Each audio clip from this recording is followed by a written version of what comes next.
Nå har det blitt roligere. Det er slutt på alle de hvite skumtoppene på Kjerringøyfjorden. Og her inne i havna er det riktig så idyllisk. Om sommeren er på hell, så er sensommeren foran oss, og den kan være helt knall.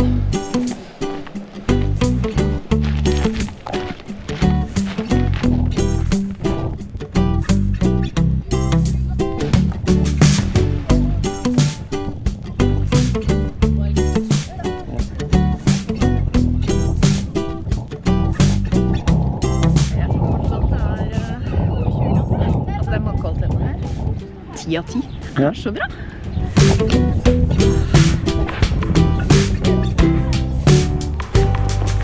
Det blir neste bad i Hønnebostranden da, tenker du? Ja, der er det også sånn hoppetårn. Ja, sant det. Og strand, og det er fint. Ja. Here we go igjen, eller? Mer enn noensinne. Okay. Det er nesten så prater med det der flyter. Det skal jo være noen prosjekter, men jeg synes det her var litt mye igjen, altså. Og igjen så tror jeg det er regnvann.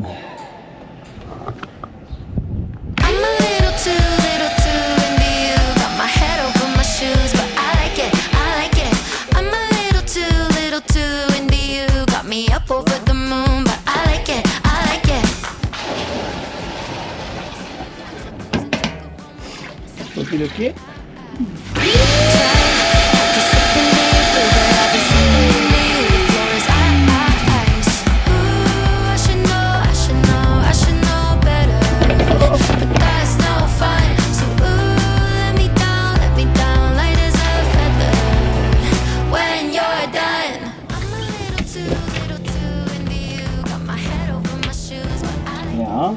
Ja, det blir spennende her da.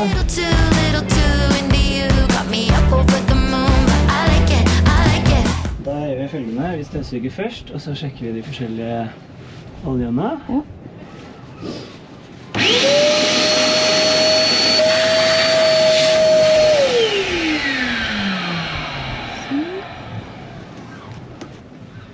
Kjølevæske, mer enn nok.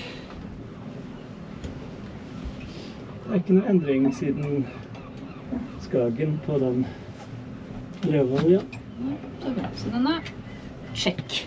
Ja, altså det, men den er selvfølgelig mye svartere nå enn den var første gangen jeg peilet.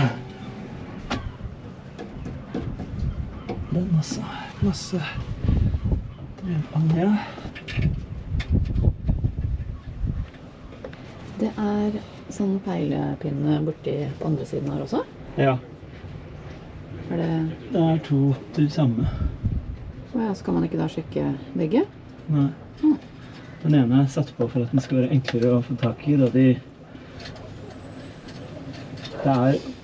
var en som sa at det er samme motoren som Toyota bruker. Det kan jo ikke jeg så mye om, men det er klart, når man sitter i en båt så er det praktisk å få det inn til midten, og spesielt i større motorrom. Så det er en del av det de vel kaller mariniseringen av motorer. At de gjør det enklere for bruk i båt. Men da tror jeg alt er greit her. Altså, dieselfilterne sjekket det forrige gang, og det var... De ser ubrukte ut. Og så er det sjøvannsfilterne, de ser også greie ut. Og den boksen med væske der borte, som sikkert er på andre siden også. Hva er det da, tro? Den er sånn rødaktig. Ja, den boksen er blank. Ja. Det er til drevtilt. Ja. Så vidt jeg har lært meg. Og så sitter det jo oljefilter her og drivstofffilter der. Men så lenge det er helt rent, så er i hvert fall det helt rent. Cool, men da har vi gjort alt vi skal her. Her er det tid for tilbakelevering av... Lånt venner. Ja. Takk for lån. Ja. Så er det redningsselskapet fra Norge. Det er kult. Så er det litt å holde på med. Blir de sikkert glade for. Hæ? Ja, det blir de glade for. Vi får se. Du må rapportere når du kommer tilbake. Nå har den engelske naboen vår reist også. I det vi skal dra fra Kjerringøen, så kommer altså et smykke av en Hallberg Rasmus. Den aller første de lagde. Kapteinen har nettopp fortalt meg at dette nummer 1. Han synes vår båt var fin. Jeg synes deres båt veldig fin. Og jeg kjenner flere som Albarrassi-fantaster og vil synes dette var kjekt. Ok, matros. Skip ohoi. Sjefsrederiene. Nå det tid for å forlate kjæringen. Det det faktisk. Ja. Etter alle disse dagene her. Men det har vært veldig fint. Veldig fint. Skal du ringe meg opp? Jeg ringer deg opp, og så starter jeg.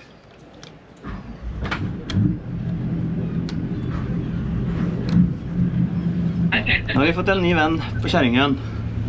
Flere faktisk. Men hadde dere mange oppdrag nå på det verste, eller? Nej. Nei, bra. De flesta har ju bett oss stanna. Ja. Igår så hade vi så lite att göra så vi diskuterade om vi skulle öva, men då så fick vi det var en båt som låg på botten innanför här. Oj. Så vi var och räddade den. Vi lyckades få upp den och tömma den. Oj. God gärning. Ja, men vad bra. I alla fall, så det var det väl lott. Det väl väldigt bra. Veldig bra. Hører du meg, Ansita? Jeg hører deg. Ja, jeg tror det faktisk. Det vel ikke noe fergeanløp på dette klokkesluttet. 13.00. Ikke noen ferger nå? Nei. Nei. Da vi fri. Ok.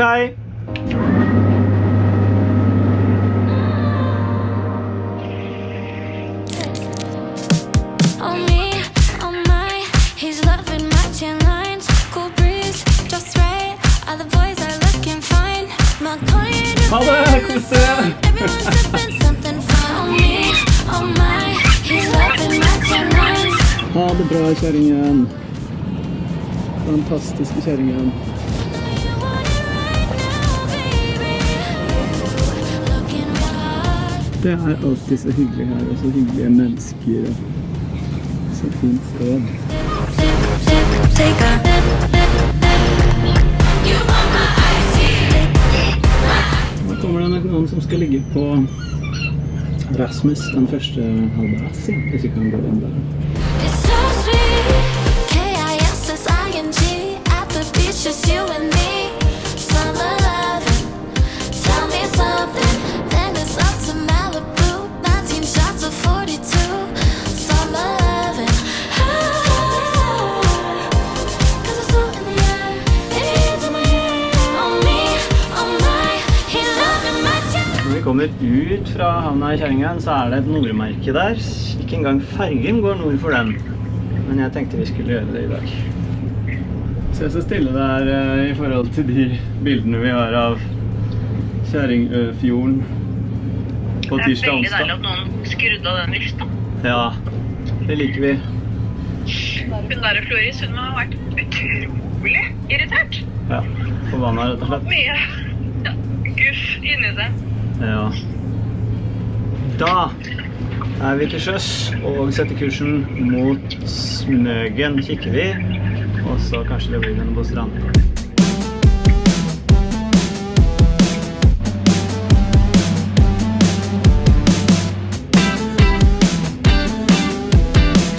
Starter i 7 knop, tenker jeg.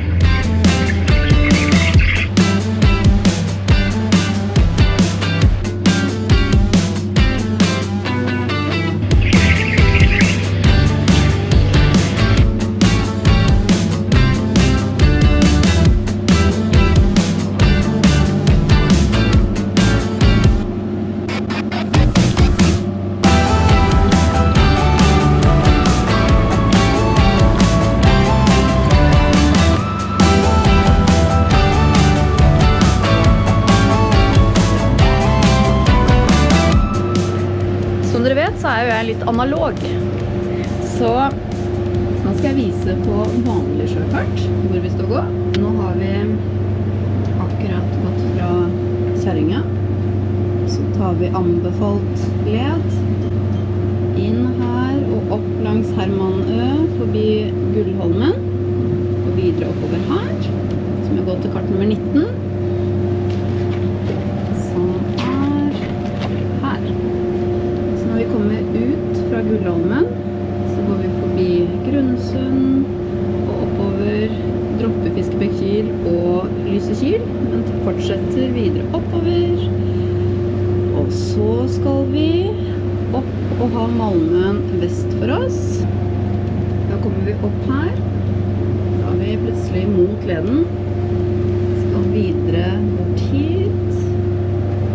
Der ligger Smøgen, så da er det spørsmål om vi skal gå dit, eller videre oppover gjennom Sotekanalen.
Vi rett nord for Gullholmen, et vakkert område.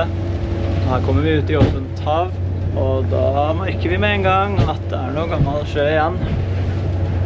Nå er det en dør som er åpen der nede, og Lilly har velfortjent avslapping på fordekket. Men her ser vi resten av Floris. Båten går veldig fint i sjøen, det er mange av dere som lurer på det. Jeg vil si den er tung og stabil. Det er 1,7 til 1,9 ute i Skagerrak og Kattegat i dag.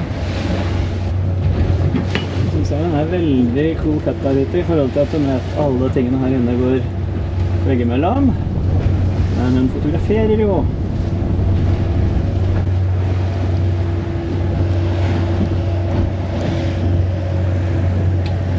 Det vil jeg kalle det å gå nærme land.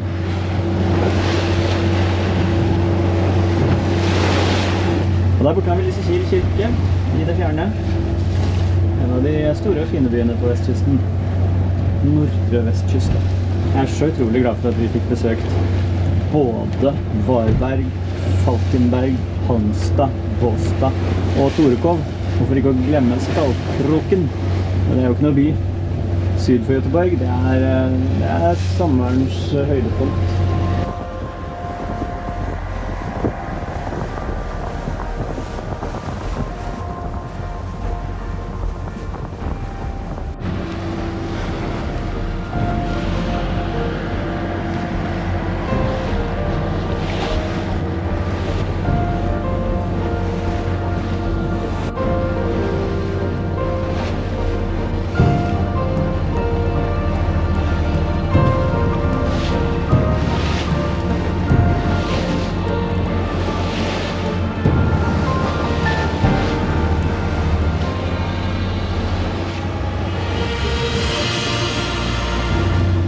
Det er definitivt flest seilere ute, altså. Og nå befinner vi oss på det som kalles E6-en i Nærsværs, nordover vestkysten. Det er noen motorbåter, men ikke så mange. Mange seilere.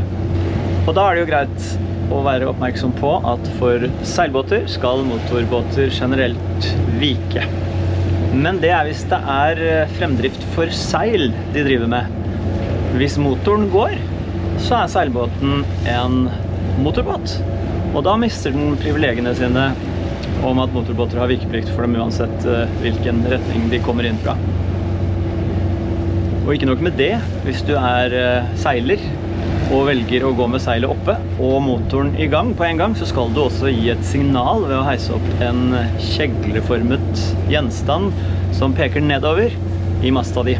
Sånn at andre vet at ja, jeg ser ut som jeg er en seilbåt og har rettigheter, men jeg har altså motoren på og er en motorbåt. Og det tror jeg ikke det er så veldig mange som gjør. Men det skjønner jeg. Skjønner det godt. Men vi motorbåtførere må først og fremst ta hensyn og vike for seilbåtene. Og så må seilbåtene vite at vi vet at når motoren går, så er de en motorbåt de også.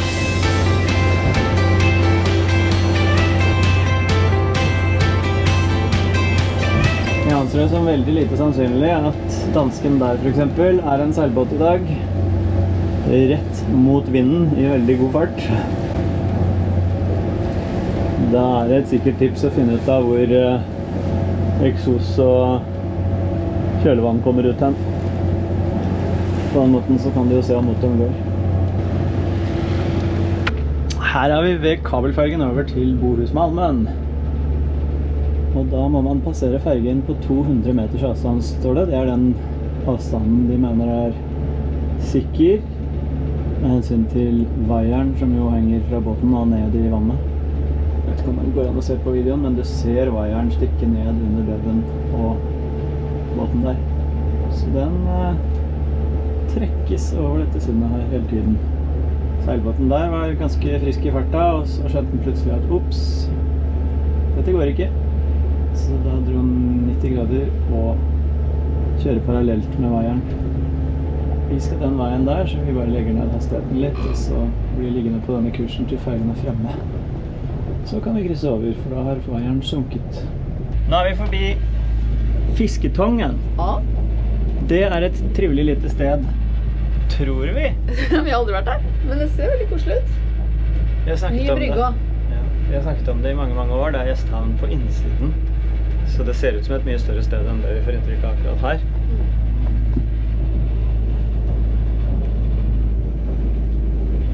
Og så kommer Smøgen der borte. Smøgen blir bare større og større.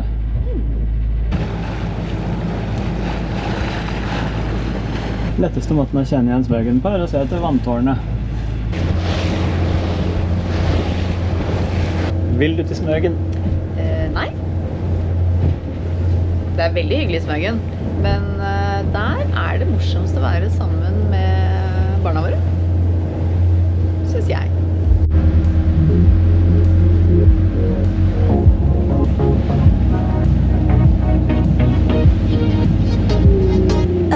Green line, you know I'm chasing. Sunlight to get me wasted on ya. Got me wasted on ya. Ice cream, my brain is freezing. Heat waving and now I'm sinking under. Can you take me under? Give a look and I'm gone like a breeze when the heat is rising. Knock me off my feet. I don't know what you done to me, but Broa mellom Kungshavn og Smøgen. Der har du gått noen ganger. Ja. Den har jeg vandret på Ja, og jogget på. du er en vandringsmann. Ja. Her er det, vet du. Nå er vi mellom Smøgen og Sotekanalen. Det er pent. Her er det slalomkjøring mellom stoppene, og det er ikke langt mellom hver. Og ikke veldig bredt, og litt grønt. Det er veldig skjermerende. Her er det viktig å vite om man er med eller mot leden. Ja. Vi er i alle fall mot. Vi er mot leden, ja.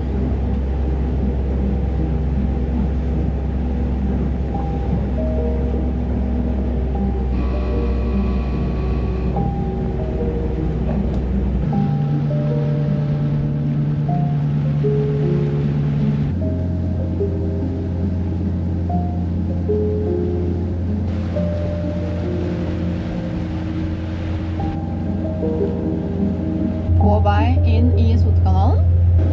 5 knop. Ikke lov å ha seil. Nei, det er noen vi har sett opp gjennom årene som ikke har brytt seg om det, og det er veldig egoistisk, for det er rett og slett for trangt å seile. Kanalen er menneskebygd. Altså ikke hele, men de trangeste strekkene er sprengt ut eller hogget ut av mennesker for ganske lenge siden. Smøgen i sør, Hundebostranden i nord, sånn cirka.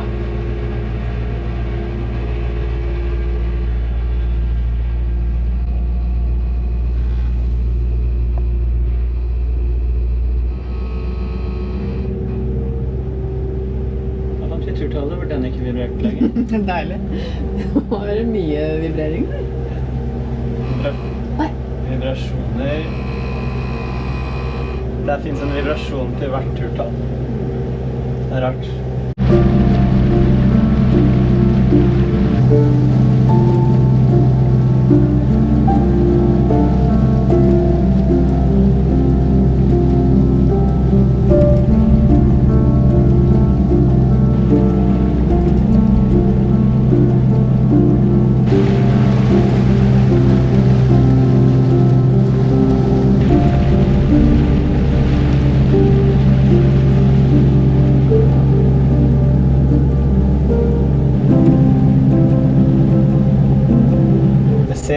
Trangt ut, og det er trangt. Her hadde det ikke vært så kult å møte store andre båter. Vi har jo gjort det med Prinsessen, og vi kommer sikkert til å gjøre det med den også, det går jo. Men det er det der å ligge helt ute i sidene. Tenke på strøm, og tenke på at det kan slenge litt med noen styringsmanøvre. Vi kan jo rusle rundt med en fender, i verste fall. Ja. Mannskapet må jo være beredt. Disse passasjene er det som er laget av mennesker. Nå kommer vi inn i området med kuer. Kameratene dine. Ja. Svenske kor. Her kan man plutselig kjøre parallelt med en ku. Litt sånn som Donald gjør når han skal ha... Nei, Langbein når han skal ha melk til Mikke og Donald i campingvogna. Akkurat her inne så er det videokameraet veldig kjekt for å vite om det kommer noe bak. Ja, har du på det?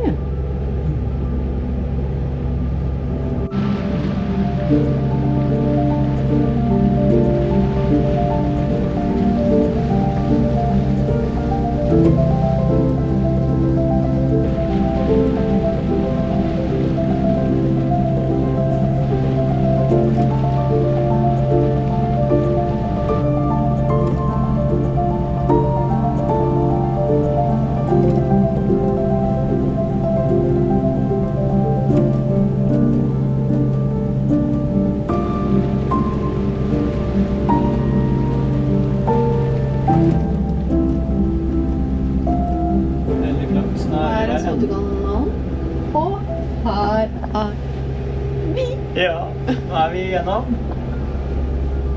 Rett her borte er et nordre utløp av Suttkanalen. Da er det gjort. Det er en fin tur. Det tar ikke så veldig lang tid. Da er vi snart inne der vi skal. Ja, Hundebostrand er rett rundt hjørnet nå.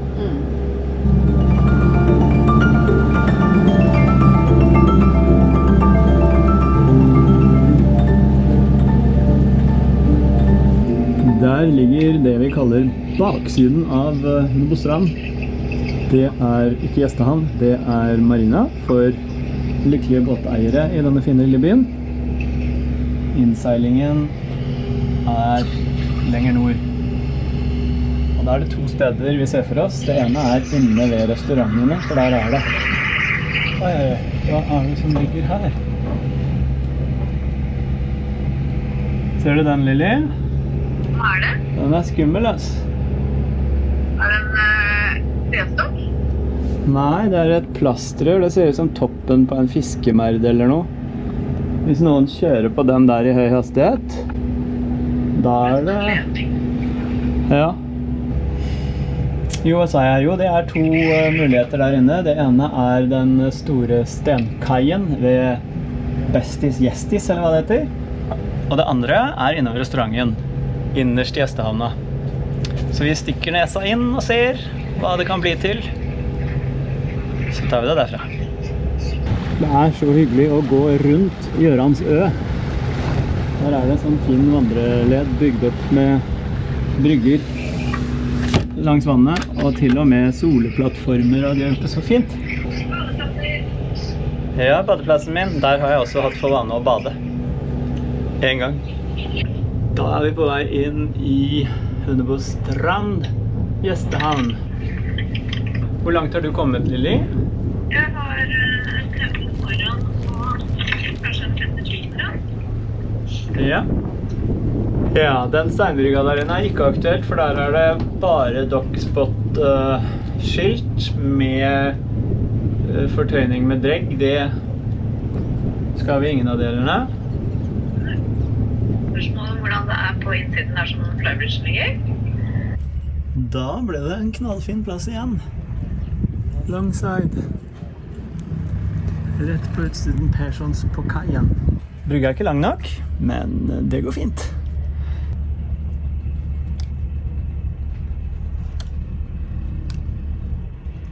Der ble det stille. Aldeles perfekt. Så trivelig, nå mangler bare solen, og den har jeg bestilt til cirka klokka 18. Det er 1 time til. Hit kom vi altså i går ettermiddag, som du sa, og så ble det noen telefoner og familieting, og så ble det en ørliten tur ut for å se på byen. Det var fort gjort, men her er det veldig hyggelig, altså, men her er det mest for oss på dagtid. Og så var det avslutning, rett og slett, så da ble det ikke noe filming. Men i dag er det fredag, og feriens nest siste dag, og den skal vi prøve å få maksimalt ut av. Det er litt skyet. Nå skal jeg gå på hygieneanleggingen, eller sanitaranlegget, for å prøve å vekke dette trynet.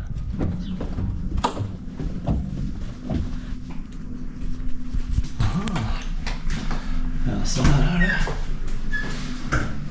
Her er det dusj, separat, ja. Ok. En liten krakk.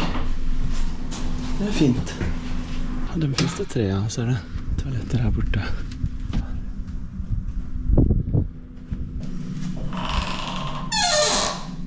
Ikke noe sted å sette dette nå. Litt sånn som sånn.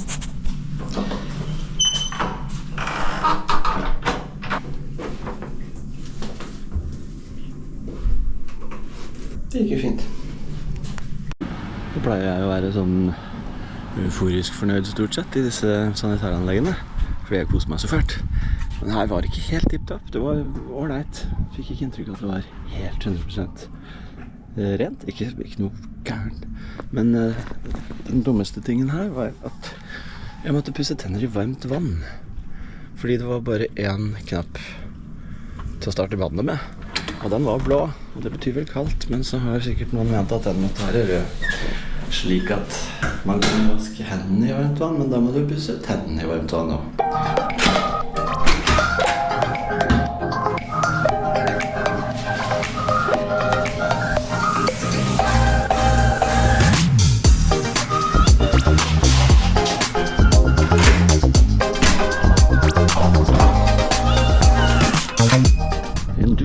Kurerer gruff, men det gjør jeg med kaffen også. Det er vel kanskje egentlig den som gjør det. Sånn nå. Her er Coffee Cam. Noen har spurt oss om kaffemaskinen vår. Den er jeg veldig glad i.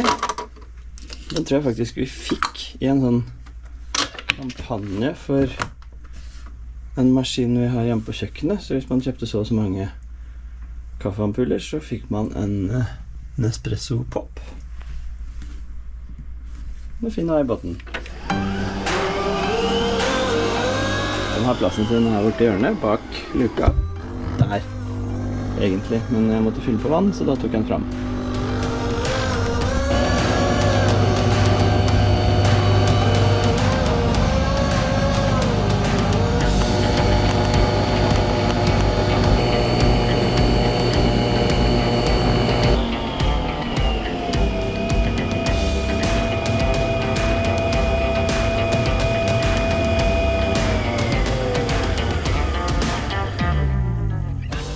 Jeg synes det regner i dag, jeg. Det regner. Det er jo helt feil på siste feriedag. Det er selvfølgelig best å våkne opp til morgener som har behov for solbriller med en gang. Det er det beste. Jeg tenkte nå må jeg ta på solbrillene. Ja, for det nest beste er det som skjer nå, nemlig. Når du har våknet opp en morgen, og det er regn og gufsent, og så kommer den. Det øyeblikket hvor det blir mye blått innimellom. Helt ærlig, Ja. så er det ganske digg med sånn litt regn og litt avslappning på morgenen med Ja. kaffe. Bare det blir sol og fint etter hvert. Veldig viktig. Nå skal jeg gå til butikken. så har jeg ikke tatt med solbriller, for da kommer sola. For den lille vi hadde i sted, det var et lite sånn forvarsel bare på det som kommer. Da har det blitt litt grått igjen. For en fin plass vi fikk her, altså. Det var så hyggelig. Ja, det gjør det. Vi havna i Hundebostrand. Rekeboden. Gubbdagis. Og dette er vist en veldig god fransk restaurant. Har vi ikke vært og spist noen gang.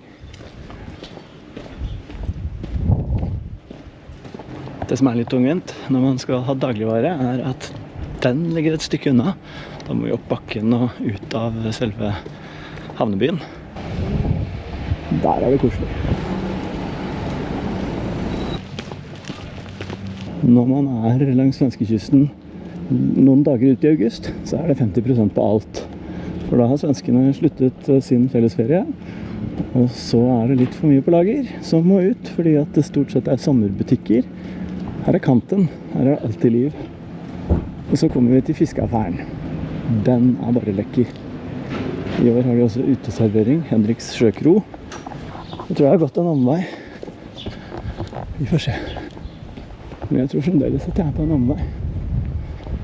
Kanskje jeg tok 2 omveier. Det skal bli gøy å se på kartet hvilken vei jeg gikk i forhold til hva jeg kunne gjort. Nå er jeg i hvert fall helt lost. Jeg tar en råsjans opp her. Det er litt flaut. Jeg klarer å gå seg bort i Hundebostrand. Altså, jeg har gått tidenes omvei. Ja, jeg skal stripe opp på kartet hvor jeg har gått med rødt, og hvor jeg kunne gått med blått. Se her, du. Nå er jeg i ferd med å nærme meg. Men jeg husker igjen nå den veien som kommer opp her. Det var den jeg skulle kommet opp. Ikke 2 kilometer lenger borti her. Men nå må jeg gi meg. Jo, nå. Jeg blander sammen denne byen med Skjærhamn, jeg. For denne butikken ligger jo ikke på den siden av veien som den skal. Nå husker jeg Hundebostrands Coop. Den er nok mye nærmere havna, ja, enn jeg husker. Da er det Skjærhamn, da. Ja, ja.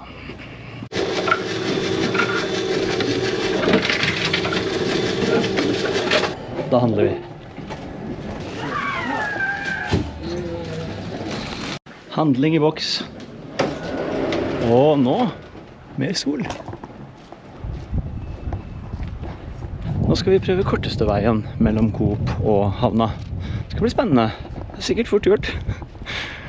Jeg er jo tross alt i Hundebostrand, ikke Skjærhamn. Se her, ja. Jeg gikk til feil ende av byen, jeg. Rett og slett. Kunne ha gått første til høyre, tror jeg. Det må ha blitt, jeg tok vel 4. Men da har vi det som et tips, dere. Ta en kikk på kartet hvis du er i tvil. Ikke tro at du husker. Nå kommer det en ganske stor båt der ute som kommer til å få en kjempefin plass her hvis han vil. Se her, vet du. Her blir det glede. Jeg gikk meg vill. Gjorde du? Ja. Hva skjedde? Jeg har gått den runden. Plutselig så var jeg på andre siden av det høye fjellet og skjønte ingenting. Jeg går jo den og hjelper han å ta imot.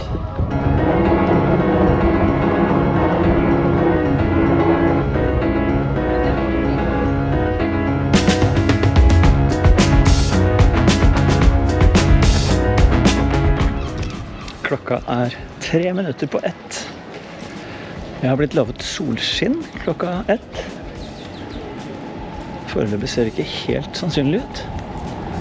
Men jeg kan jo trekke fra de 5 minuttene med solskinn som var mellom 9 og 10 og si at det holder om den er på plass 5 over 1.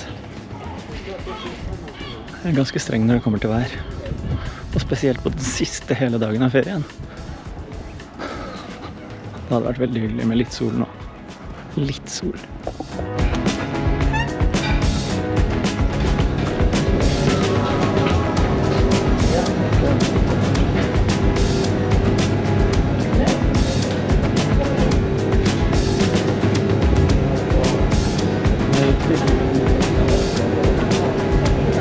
Ja. Hvor mange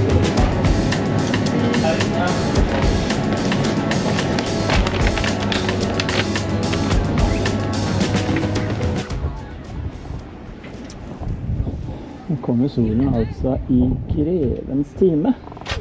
Ups. Når var det ble så trangt her da? Okidoki. Vi har siste feriedag i dag, så nå er det litt feiring og tvangsuteliv. Ja. Nå skal vi kose oss med litt bobler faktisk. Koselig. Og skalldyr. Og østers. Yummy.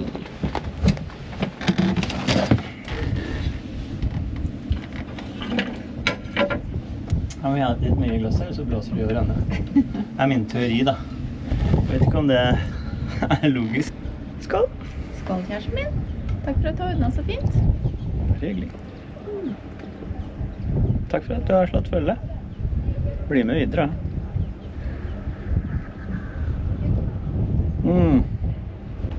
Det har vi vel ikke riktig sagt noe om, men når sommerferien nå er over i morgen, så slutter jo ikke til sjøs av den grunn.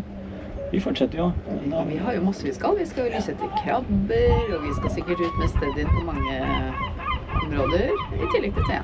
Og så skal vi jo helt sikkert på noen båtmesser. Og så håper vi på å høre fra deg. Hvis du har noen minner fra sommerferien som du vil vise frem, så send det til oss. Men det er ikke sikkert det blir nye episoder hver fredag. Det vil tiden vise. Vi fortsetter en stund til, og så kanskje det blir andre vei, kanskje det blir en gang i måneden. Men vi lover at det blir til sjøs. Fordi sjøen vil jo alltid ligge der. Absolutt. Vi ønsker oss nytt bord. Litt større.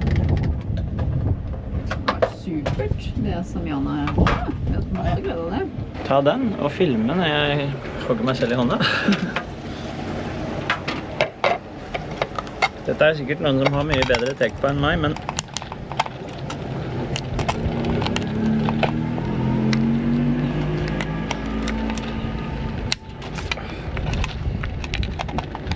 disse her er altså så sterke og levende. Han var så flink, han unge gutten bort på fiskebutikken. Ja. Hentet og la til is. Tok selvsagt hull i den plastikken som skulle være over lokket. Vær så god. Sånn. Yummy. Hårdeit. Noen elsker det.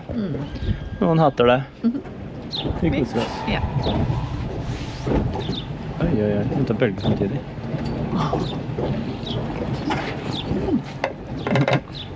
Han vil ikke være med.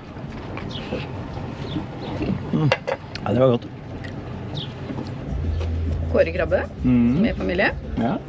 Jeg er ikke noe veldig fornøyd med at sommerferien straks er slutt, og må slutte å snakke om det for ikke å bli deprimert. Men jeg gleder meg til krabbesesong. For selv om man kan fiske krabber stort sett hele året, så er det utover nå, september og oktober spesielt, at krabbene er supergode. Og så skal vi ha en deilig sensommer. Altså sensommer er undervurdert. I år så sier de jo at det skal komme sånn Indian summer også. Ja, det blir topp. Se der oppe. Hans Christian har salat på gang. Ja, det var jo siste middagen på ferien, så vi hadde jo egentlig planlagt å gå ut og feire ferien på restaurant. Ja, men så er vi så veldig glad i å lage mat i båten. Ja, og så var det jo så deilig at vi hadde den skalldyren i sted. Skalldyrslunsj var helt maks, så da får man finne sin begrensning. Ja, men det er fint å kunne tømme kjøleskapet litt da. Ja, ja. Og vi har altså en T-bone som har ligget i kjøleskapet i noen dager. Ja, det blir topp. Nå har det begynt å blåse opp igjen. Hunde på strand er jo en fin havn. Men her vi ligger så fikk vi jo, da det endelig ble fint vær, så fikk vi jo supersol på akterdekk, og vi fikk besøk av noen gode venner, og i det hele tatt, livet leker. Men så blåste det opp fra sydvest, og det er rett inn akkurat her vi ligger. Men det går fint. Der ligger vennene våre i seilbåten sin. Så det er, det er en veldig, veldig trivelig havn.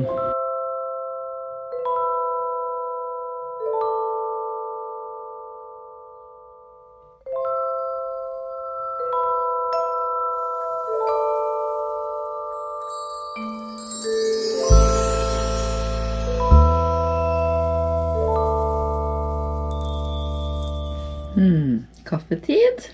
Ja. Og hvilken tid er det egentlig? Det er lørdag morgen. Det er 8:30, så det er ikke sånn veldig tidlig, men jeg var litt trett i dag, jeg.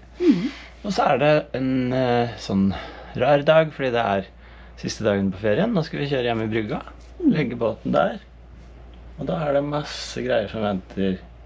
Jobb og mail og sikkert mye andre ting. Og i tillegg til det så er det jo dagen etter forrige episode, og det er veldig hyggelig, for nå er det veldig mange som har sett, og det er så koselig, og dere kommenterer, og dere er så hyggelige og snille, og engasjerer dere i dette dieselpumpeproblemet vi hadde, som vi jo løste, og som jo viste seg å være brukerfeil, eller brukeren måtte forstå det. Men der er det masse engasjement også, så tusen takk til alle som er med og bidrar til at dette her ruller videre.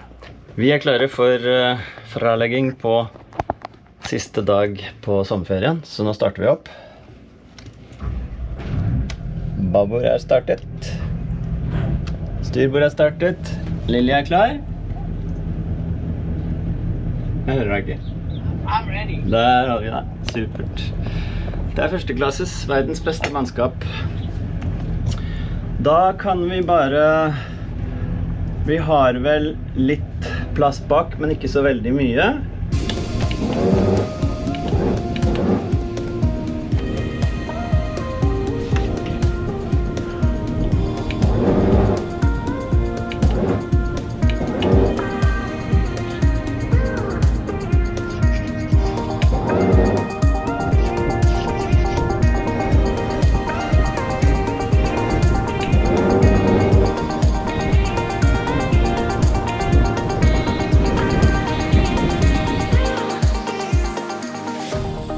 Tusen takk for her.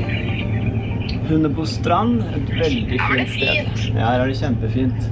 Når du kommer inn til Hundebostrand, så ikke vær redd for å gå et stykke inn. Det finnes en stenkai helt ytterst, men der er det masete i sydvest og vestavind. Hvis du kommer deg inn til disse flytebryggene og ligger ut inn, enten i bom eller med disse vaktefortøyningene som henger festet på brygga, som du bare drar bak eller fram i båten. Avhengig av om du legger til med hekken inn eller ut. Det er fint i disse tauene som altså henger helt inn på brygga. Og så har du altså inn der hvor vi lå på de hvite dekkene der utenfor Perssons på kaien. Da er det helt ytterst på denne lange kaia her Septik tømmestasjon, og dit skal vi nå for å tømme septiken etter ferie. Vi gjorde jo det i Varberg også, for første gang. Og så blir det Hundebostrand. Hvis du trenger fuel i Hundebostrand, så er Sjømakken der. Og der er Bestis Gjestis, tror jeg det heter. En restaurant.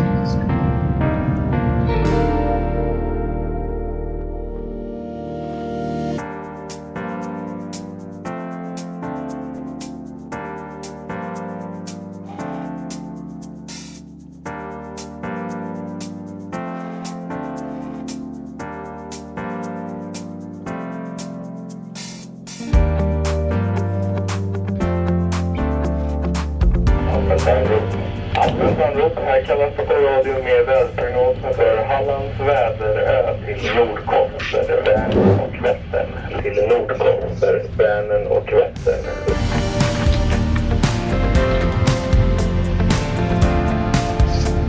Sånn. Da skal vi kjøre litt septikpumpe. Da får jeg skru av her da.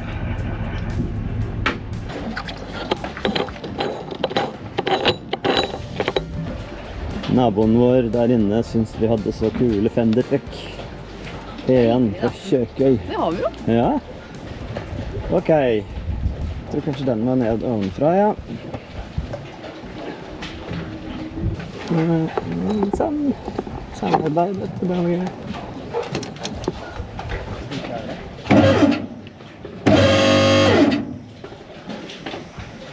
Da må man holde inne her sikkert. Sånn.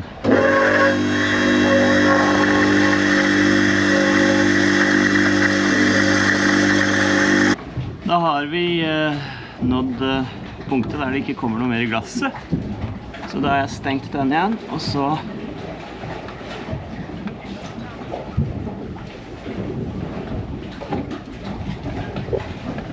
det virket litt rart at det skulle være tomt nå, men det kommer jo ikke noe mer, så da går det i hvert fall ikke an å få ut mer med den pumpa. Da får vi kjøre på lokket. Lokket er nå på. Hendene skal vaskes. Vi er fri. Nå skal vi kjøre noen ganske trange og fine, hyggelige steder opp igjennom. Inkludert Hamburgsund. For der ute humper det nå. Med hvite topper.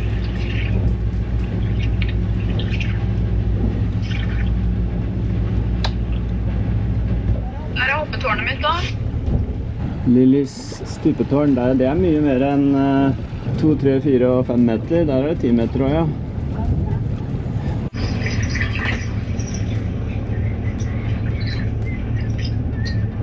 Det er den nå.